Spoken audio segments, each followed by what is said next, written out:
Fourth आई news, नजर हर खबर पर।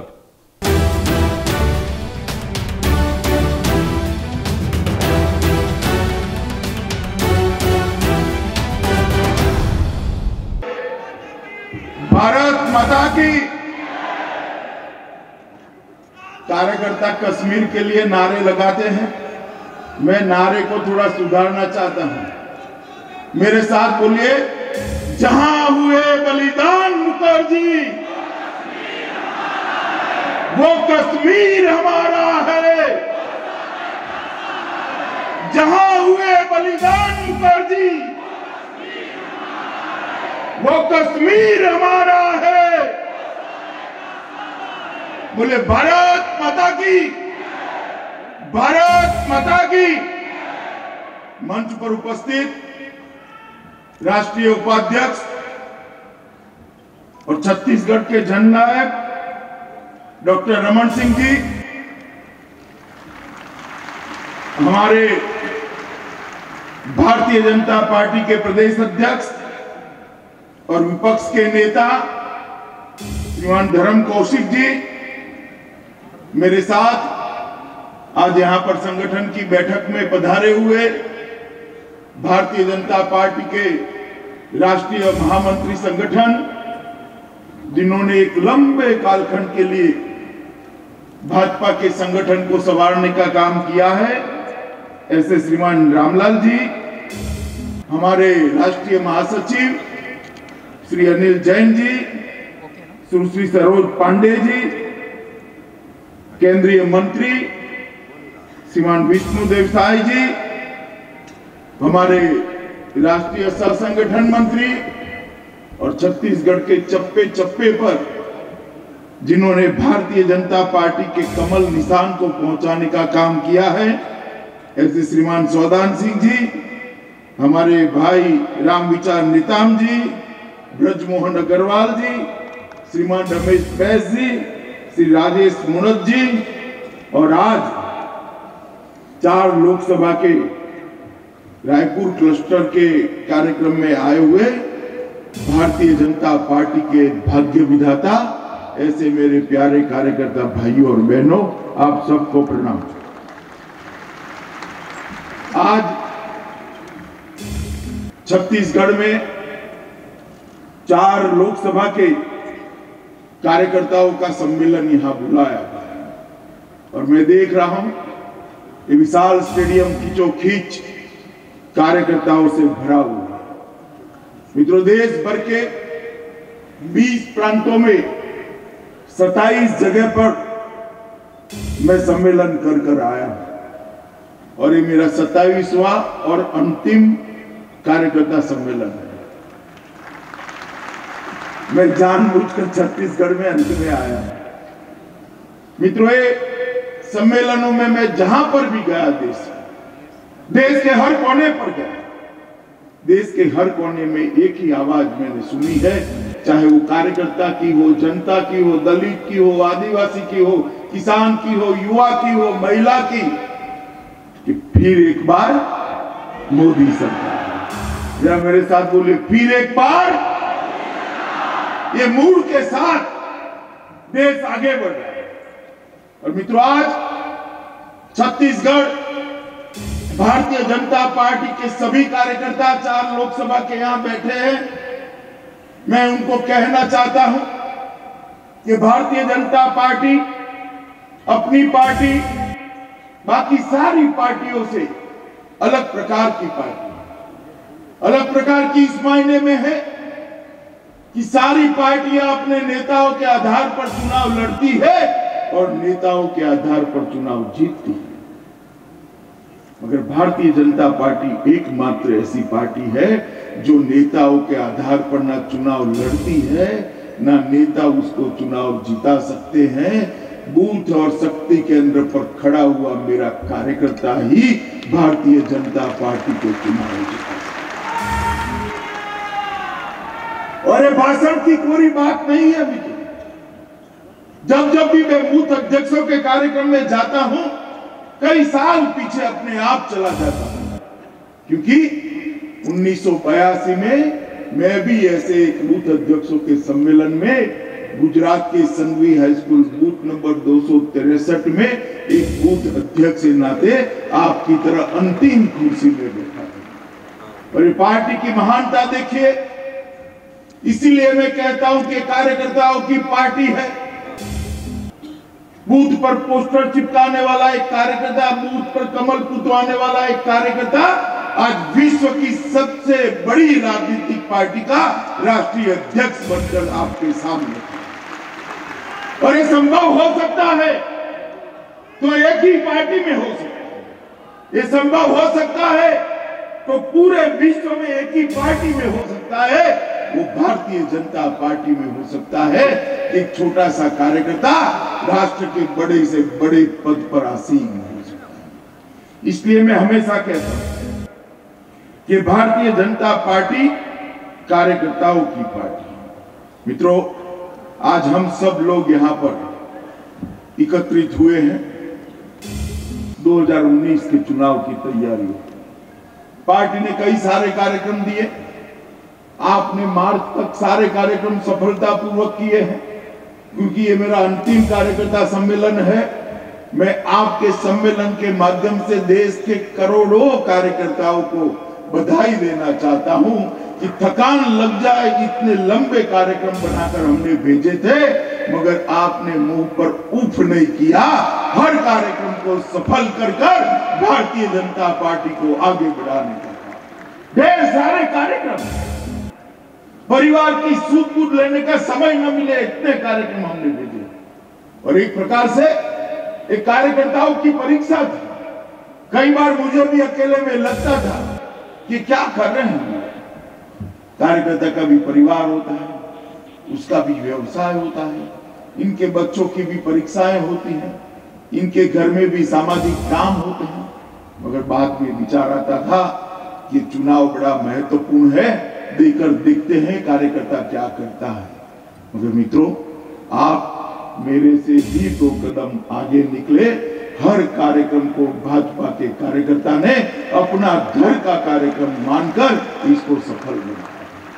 इसलिए आज ये मेरे अंतिम सम्मेलन में मैं हृदय से, दिल की गहराइयों से भारतीय जनता पार्टी के देश भर के करोड़ों कार्यकर्ताओं को 2 हाथ जोड़कर प्रणाम करना चाहता हूं, साधुवाद देना चाहता हूं। इतने संकट के समय में भी आपने पार्टी को आगे बढ़ाया। मुझे मालूम है किसानों का फसल काटने का समय है, बच्चों के एग्जाम का समय है, परिवार में शादियों का समय है, फिर भी आपने एक भी कार्यक्रम को विफल नहीं होने दिया। ये भारतीय जनता पार्टी में ही हो सकता है। मित्रों, अभी अभी प्रदेश अध्यक्ष जी उल्लेख कर रहे थे कि हम यहाँ चुनाव हारे हैं। प्रदेश अध्यक्ष जी को मैं कहना चाहता हूं और ये मीडिया के सारे लोगों को भी कहना चाहता हूं कि भारतीय जनता पार्टी की हार के आधार पर आगामी चुनाव का गणित मत करिएगा।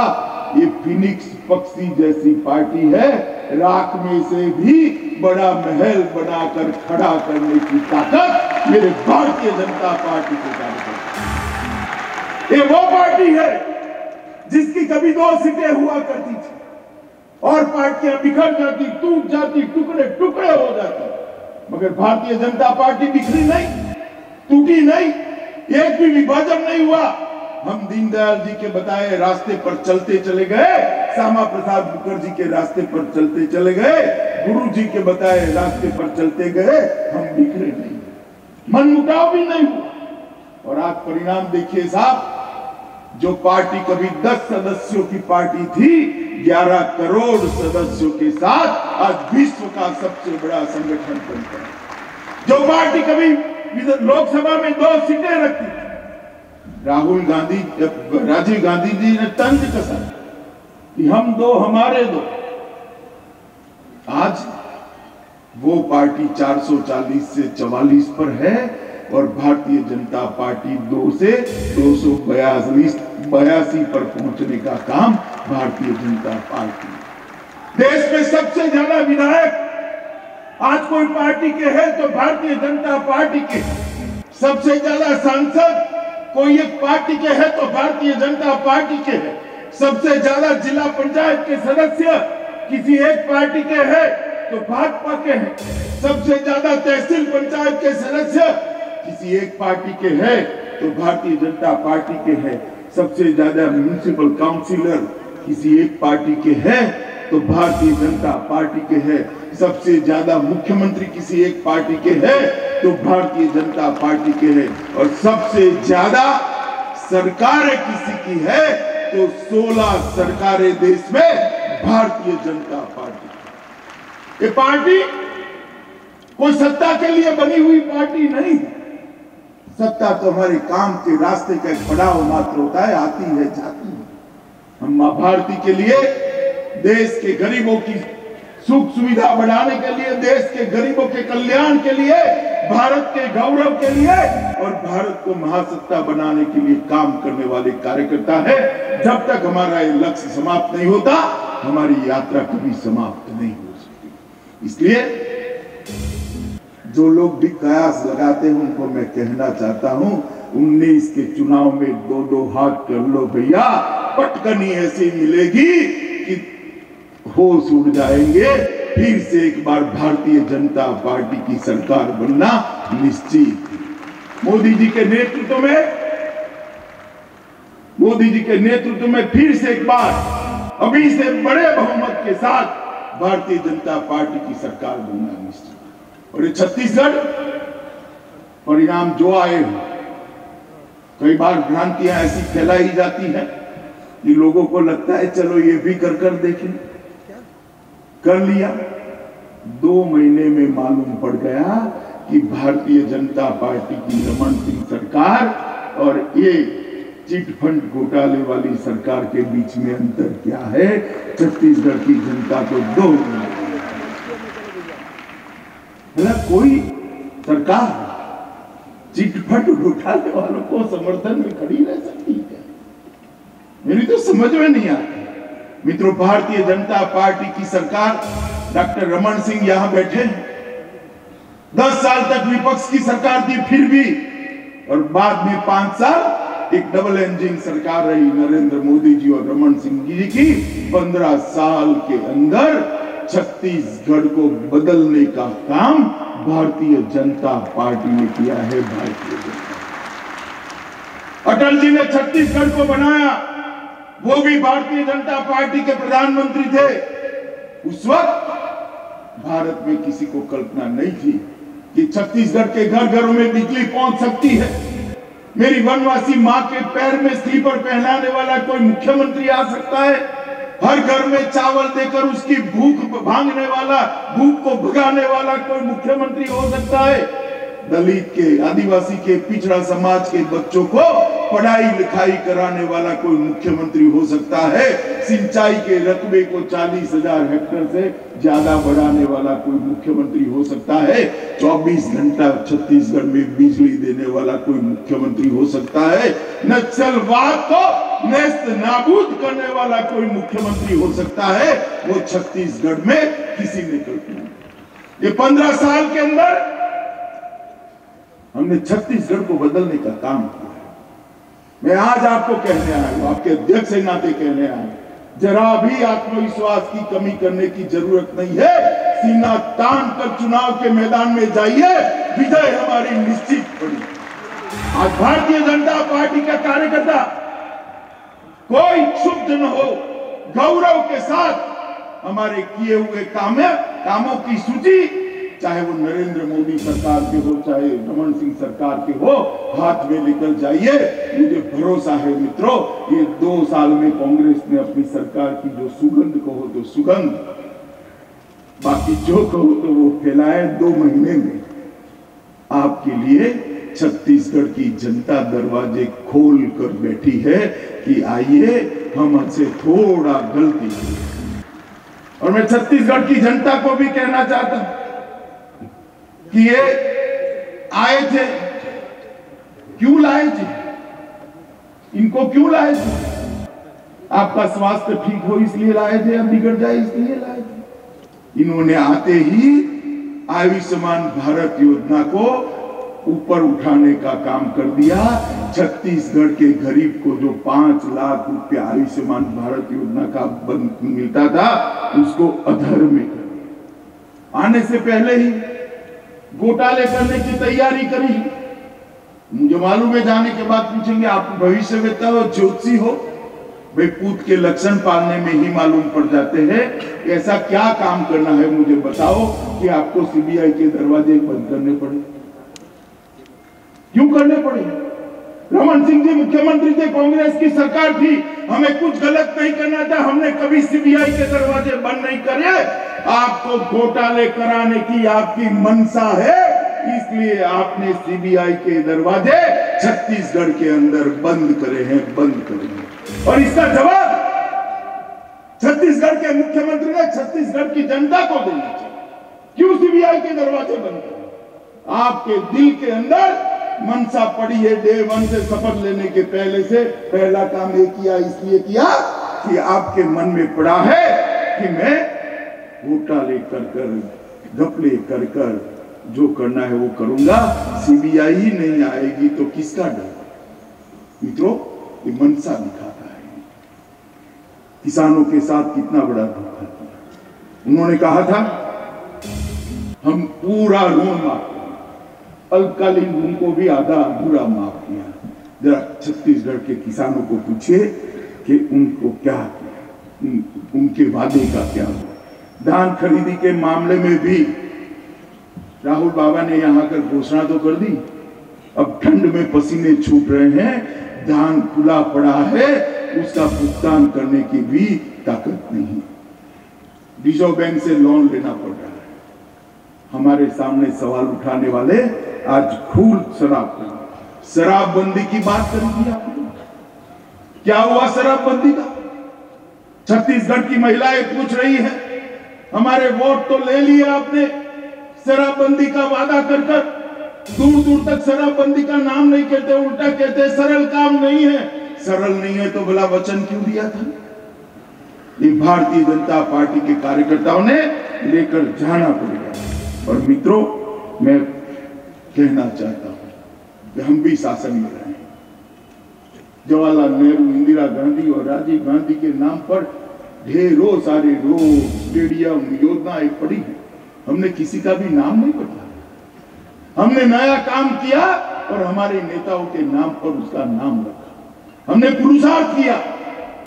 दीनदयाल उपाध्याय, जिसको देश का हर गरीब अपना मसीहा मानता है, अंत्योदय के सिद्धांत के कारण आज देश के 50 करोड़ गरीबों के जीवन के अंदर जो सुधार आया है वो मूल विचार श्री दीनदयाल उपाध्याय जी के। उनकी जन्मशती पर जो योजनाएं शुरू हुई पंडित जी के नाम पर, वो सारी योजनाओं का नाम बदलने का न करने जैसा फैसला एक कांग्रेस सरकार ने किया। मैं आह्वान करना चाहता हूं भारतीय जनता पार्टी के कार्यकर्ता मित्रों, सार्वजनिक जीवन में इस प्रकार के व्यवहार नहीं हो। किस प्रकार की बात आती? हमने कभी किसी नेताओं के नाम नहीं बदले, किसी योजनाओं के नाम नहीं बदले। हम भी सार्वजनिक जीवन में है, किस प्रकार से प्रदेश को चला। सार्वजनिक जीवन की शुचिताओं की उन्होंने कोई मर्यादाएं नहीं रखी मित्रों। और अंत में नक्सलवाद, देखिए कुछ चीजें संयोग नहीं हो सकती। पश्चिम बंगाल में जब नक्सलवाद फैला, जन्मा, तब कांग्रेस की सरकार थी। आंध्र में नक्सलवाद बढ़ा, कांग्रेस की सरकार थी। आंध्र से घूमता घूमता छत्तीसगढ़ तक आया, कांग्रेस की सरकार थी। तीनों जगह कांग्रेस की सरकार। क्या रिश्ता है भी? कोई तो रिश्ता होगा, बताओ कार्यकर्ता, होगा या नहीं होगा? जरा जोर से बोलो, होगा या नहीं होगा? और मित्रों, नक्सलवाद का खात्मा देखिए।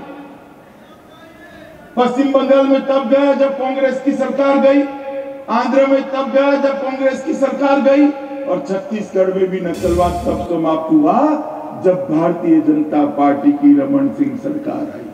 तो कांग्रेस आती है तो नक्सलवाद आता है, कांग्रेस जाती है तो नक्सलवाद जाता है। अब यहां पर कांग्रेस आई है। अर्बन नक्सलवाद का जब मामला आया, तब किसके साथ तार जुड़े हुए थे मैं नाम देना नहीं चाहता। जेएनयू में कुछ देश विरोधी तत्वों ने जब नारे लगाए भारत तेरे टुकड़े हो 1000, उस वक्त उनके समर्थन में कांग्रेस अध्यक्ष खड़े हुए। ये दिखाता है कि उनका कमिटमेंट क्या है। और छत्तीसगढ़ जैसे राज्य के अंदर इन्होंने कानून और व्यवस्था को नीचे ले जाने का काम किया है। मित्रों, इन्होंने वादा किया था हम बिजली का रेट आधा करेंगे। अब उन्होंने वादा से मुकर गए कि 400 यूनिट तक ही आधा करेंगे। तो भला पहले 400 यूनिट की बात आपने क्यों नहीं की? और मित्रों, मुझे सबसे बड़ी चिंता है छत्तीसगढ़ के कानून और व्यवस्था की। खैर, हम संघर्ष करेंगे, जनता की जागृति करेंगे और ये लोकसभा चुनाव में ही फिर से एक बार साबित कर देंगे कि ये छत्तीसगढ़ कुशाभाऊ का बनाया हुआ संगठन है। ये भारतीय जनता पार्टी का गढ़ था, है और आने वाले दिनों में रहेंगे। मगर सिर्फ उत्साह से काम नहीं। छत्तीसगढ़ के एक एक कार्यकर्ता ने ये 2 महीने जो बचे हैं, 2 महीने के अंदर छत्तीसगढ़ की जनता के घर घर को, व्यक्ति व्यक्ति को, हर एक मतदाता को संपर्क करना है और भारतीय जनता पार्टी का संदेश देना, तभी जाकर ये हो सकता है। और हमने एक अच्छी सरकार चलाई। आने वाला चुनाव भारतीय जनता पार्टी के लिए, पूरे भारत के कार्यकर्ताओं के लिए महत्वपूर्ण चुनाव है, क्योंकि हमने भारतीय जनता पार्टी की विचारधारा का विस्तार करना है। हमने भारतीय जनता पार्टी का विस्तार करना है। पर छत्तीसगढ़ के कार्यकर्ताओं के लिए ये चुनाव और भी महत्वपूर्ण है कि पराजय के बाद भी भारतीय जनता पार्टी का भगवा आसमान को छू सकता है, वो साबित करने का चुनाव ये छत्तीसगढ़ का चुनाव। इसलिए छत्तीसगढ़ के सभी कार्यकर्ताओं को मेरा अनुरोध है, अपील है, इस चुनाव के अंदर परिश्रम की पराकाष्ठा करिए। इस चुनाव के अंदर सूक्ष्म आयोजन करिए, सूक्ष्म आयोजन कर काम का नक्शा बनाइए और इसका रिव्यू करते करते उसको अंजाम तक पहुंचाने का काम भारतीय जनता पार्टी के कार्यकर्ताओं ने। आप ही वो कार्यकर्ता है जिसने पंचायत से पार्लियामेंट तक कमल का झंडा छत्तीसगढ़ के अंदर फहरा है। आप ही वो कार्यकर्ता हो जिन्होंने 3 बार सरकार बनाई है। आप ही वो कार्यकर्ता हो हर पंचायत में भारतीय जनता पार्टी को पहुंचाया है। आप ही वो कार्यकर्ता हो जिसने हर गांव में भारतीय जनता पार्टी को पहुंचाया है। मैं और किस पर भरोसा करूं और क्यों करूं? आपने चुनाव लड़े हैं, लड़ाए हैं, चुनाव जीते हैं, जितवाए हैं और यही कार्यकर्ता इस बार छत्तीसगढ़ में गत चुनाव के अंदर एक सीट छूट गई। दुर्ग वाली छूट गई थी ना सोलन जी? कौन सी छूट गई थी? दुर्ग वाली एक सीट छूट गई थी ना भाई? जरा हाथ तो बोलो, जरा इस और भी बोलो। आज मैं आपको कहकर जा रहा हूं मित्रों, सारी प्रेस के सामने, कि इस वक्त जब काउंटिंग का 1 बजेगा, छत्तीसगढ़ की सभी के सभी सीटें दुर्ग समेत नरेंद्र मोदी जी की झोली में डालेंगे। बताओ जरा, होगा या नहीं होगा? जोर से बोलो, होगा या नहीं होगा? मित्रों, नरेंद्र मोदी जी ने जिस प्रकार से सरकार चलाई है, एक और कांग्रेस के 55 साल का शासन, दूसरी ओर भारतीय जनता पार्टी के 55 महीने का शासन, फिर भी हम आगे निकल जाए, इस प्रकार से सरकार चलाई। राहुल बाबा घूमते फिरते हर जगह पे बोलते रहते हैं मोदी जी ने क्या किया, मोदी जी ने क्या किया। अरे क्या हमारा हिसाब मांगते हो राहुल बाबा? तनिक पीछे मुड़कर देखो। 55 साल तक आपके परिवार की सरकार रही, 4 पीढ़ी तक आपने शासन किया। देश के गरीबों के लिए क्या किया? हमने सिर्फ 55 महीना शासन किया और 55 महीने के शासन में देश की 6 करोड़ गरीब महिलाओं के घर में गैस का सिलेंडर पहुंचाकर धुआं मुक्त रसोई देने का काम ये भारतीय जनता पार्टी की नरेंद्र मोदी सरकार। हमने 55 महीने शासन किया, देश के 2.5 करोड़ गरीबों के घर में बिजली पहुंचाने का काम भारतीय जनता पार्टी की नरेंद्र मोदी सरकार ने। हमने 55 महीना शासन किया। देश के 8 करोड़ गरीबों के घर में शौचालय पहुंचाने का काम और माताओं बहनों को सम्मान के साथ जीने का अधिकार देने का काम भारतीय जनता पार्टी की नरेंद्र मोदी सरकार ने किया। 2.5 करोड़ लोगों को शहर और गांव मिलाकर खुद का घर देने का काम, उसका अलॉटमेंट करने का काम भारतीय जनता पार्टी की सरकार ने किया है। 13 करोड़ गरीबों को टीका लगाने का काम, माता और बच्चा दोनों को, ये भारतीय जनता पार्टी की सरकार ने किया है। 12 करोड़ गरीबों को 22 रुपये में बीमा देने का काम ये भारतीय जनता पार्टी की नरेंद्र मोदी सरकार ने किया है। और 50 करोड़ गरीबों को आयुष्मान भारत योजना के तहत 5 लाख तक का सभी स्वास्थ्य का खर्चा, कोई भी बड़े से बड़ा ऑपरेशन हो 5 लाख तक का खर्चा देने का काम ये भारतीय जनता पार्टी की नरेंद्र मोदी सरकार ने किया है। मित्रों, 4 ही महीने, सिर्फ 4 महीने में 15 लाख से ज्यादा गरीबों के ऑपरेशन समाप्त हो चुके हैं। आप कल्पना कर सकते हो, सिर्फ 4 महीने में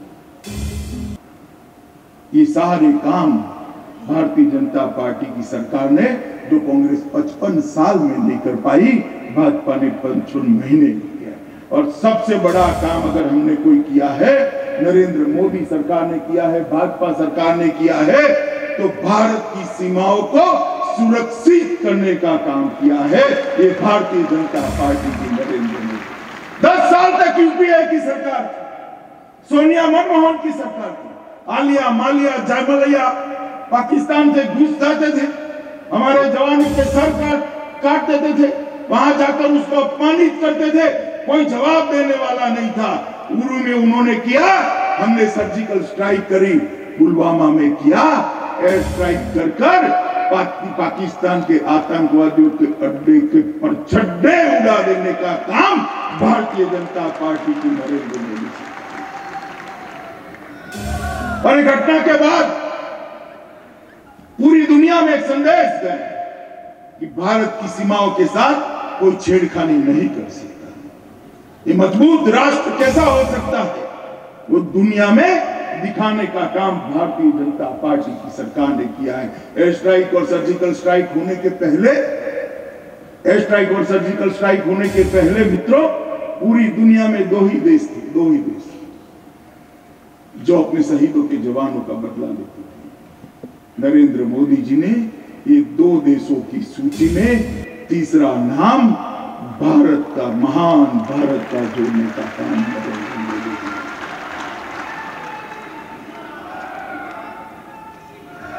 मित्रों, अभी कल अयोध्या का केस सुप्रीम कोर्ट में था। एक पत्रकार मुझे पूछ रहे हैं, हर बार पूछते हैं कि भाजपा ने आइडियोलॉजी छोड़ दी है। भाजपा कभी अपनी आइडियोलॉजी के मूल तत्वों के साथ समाधान कर नहीं सकती। हम इसलिए राजनीति के अंदर नहीं, हम विचारधारा के साथ जीने वाले लोग हैं। आप किसी के मन में कोई कंफ्यूजन न रहे, छत्तीसगढ़ की जनता के मन में भी कंफ्यूजन न रहे। अयोध्या में राम जन्मभूमि पर जल्द से जल्द उसी जगह पर और भव्य श्री राम का मंदिर बनाने के लिए भारतीय जनता पार्टी कटिबद्ध है और हम बना कर रहे हैं।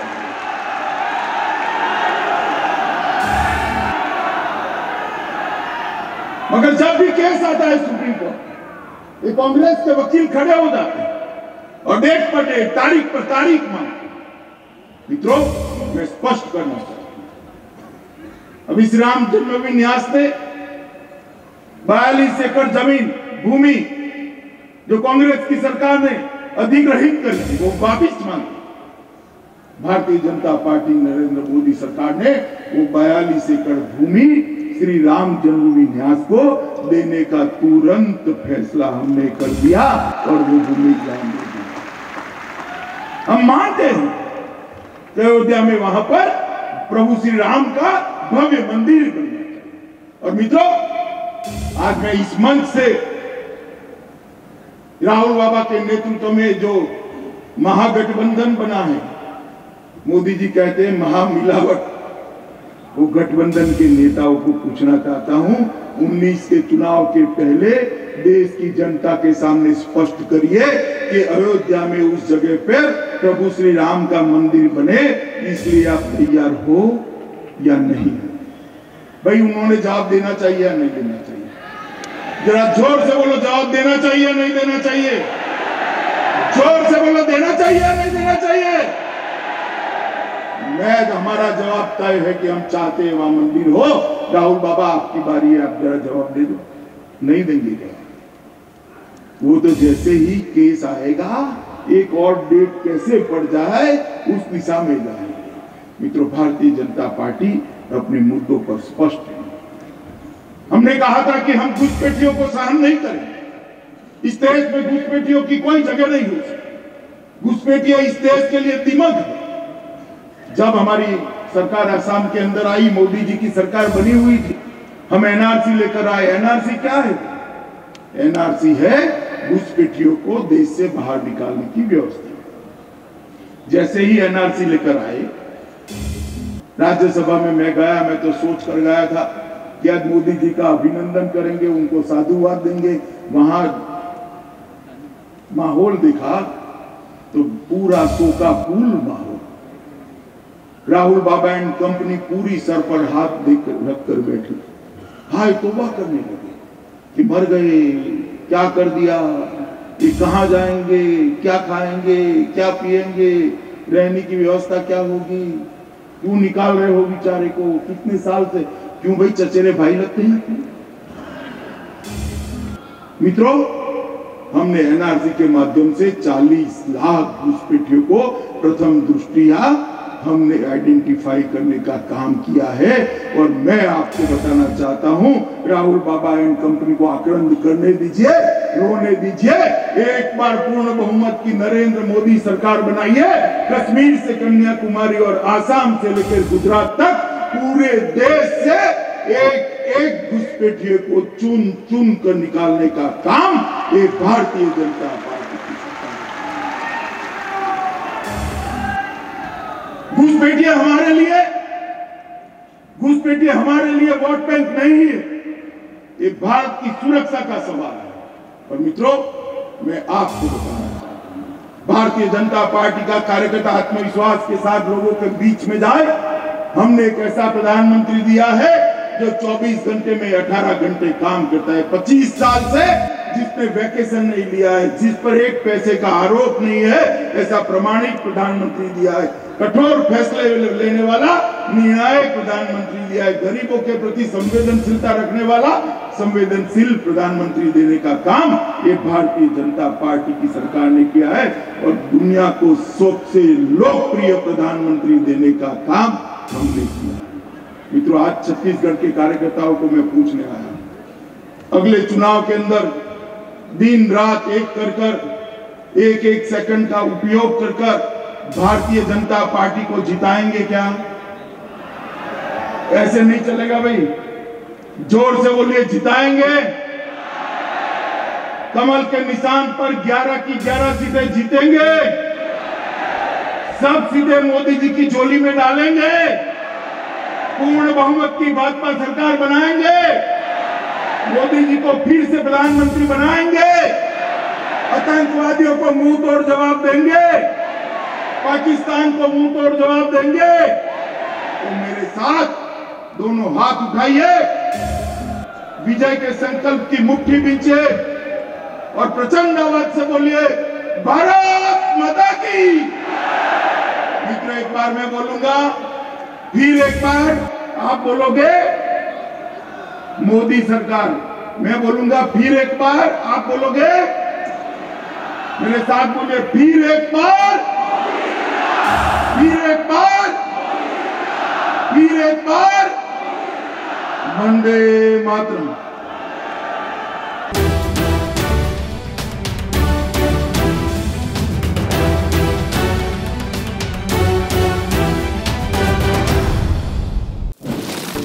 इस तरह की और खबरों के लिए सब्सक्राइब करें हमारा चैनल फोर्थ आई न्यूज। साथ ही बेल आइकॉन प्रेस करना ना भूलें ताकि हमारी हर खबर सबसे पहले पहुंच सके आप तक।